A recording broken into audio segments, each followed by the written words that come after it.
Sais-tu qu'une seule fausse information peut te faire avoir un refus de visa étudiant?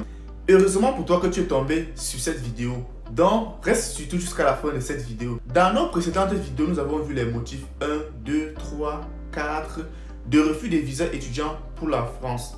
Aujourd'hui, nous parlerons des motifs 5, 6 et 7. Installe-toi donc confortablement pour ne pas manquer cela. On se retrouve donc derrière ceci.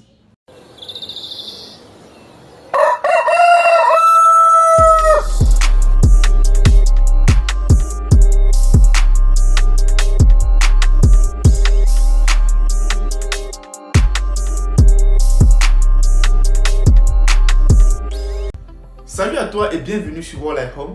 Si tu as raté nos précédentes vidéos, je t'invite à aller les consulter car nous avons déjà fait du chemin.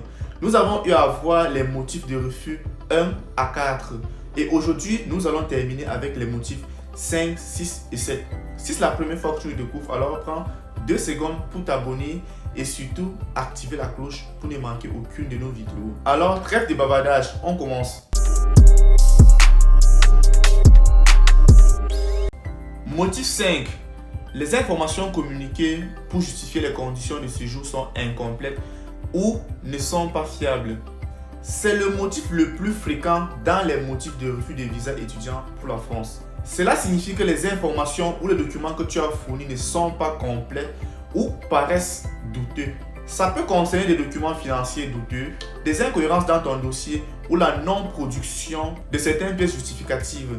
En 2021, nous avons accompagné Andy, un étudiant malgache qui avait déjà eu 2 refus consécutifs pour le motif 5, mais qui a finalement eu son visa d'études pour l'Université de Paris-Nanterre.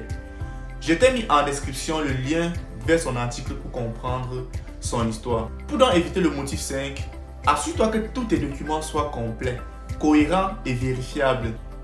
Il convient de produire toutes les pièces demandées et s'il y a lieu d'ajouter d'autres pièces que tu juges utiles concernant surtout ton hébergement et tes ressources. Motif numéro 6. Vous faites l'objet d'une mesure vous interdisant le retour sur le territoire français.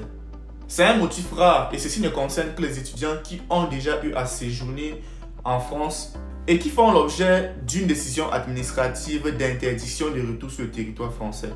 Ça peut être qu'un étudiant a enfreint des règles lors de son séjour précédent en France. Motif 7.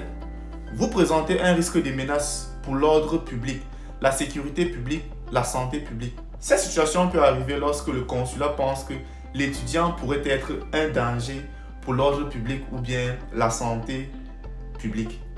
Cela concerne des personnes atteintes d'une maladie figurant sur la liste de l'OMS, c'est-à-dire des maladies à risque de transmission.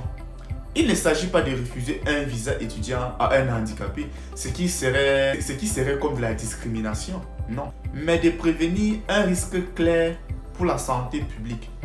Voilà pourquoi il est généralement important de se faire dépister et de faire également son bilan de santé avant de faire sa demande de visa. Merci d'avoir regardé cette vidéo jusqu'ici. Si tu as encore des questions, n'hésite pas à consulter nos anciennes vidéos sur le sujet, car nous avons eu une série de 3 vidéos où nous vous expliquons les motifs de refus de visa les plus fréquents pour les études en France. Si, malgré tout cela, ou bien si tu viens d'obtenir un refus de visa, sache que tu peux se faire un recours. Et dans la prochaine vidéo, je vais t'expliquer comment est-ce que tu peux faire un recours gracieux ou bien un recours judicieux auprès de l'administration de l'université et avoir par la suite un visa étudiant. C'est possible de faire un recours et d'avoir son visa. Si tu n'es pas satisfait de la décision du consulat, tu peux faire un recours. Et dans la prochaine vidéo, je vais t'expliquer ou bien je vais te montrer comment est-ce que tu pourras réussir ton recours de refus de visa. On se retrouve très bientôt pour la prochaine vidéo. Et sur ce, fais ceci et abonne-toi.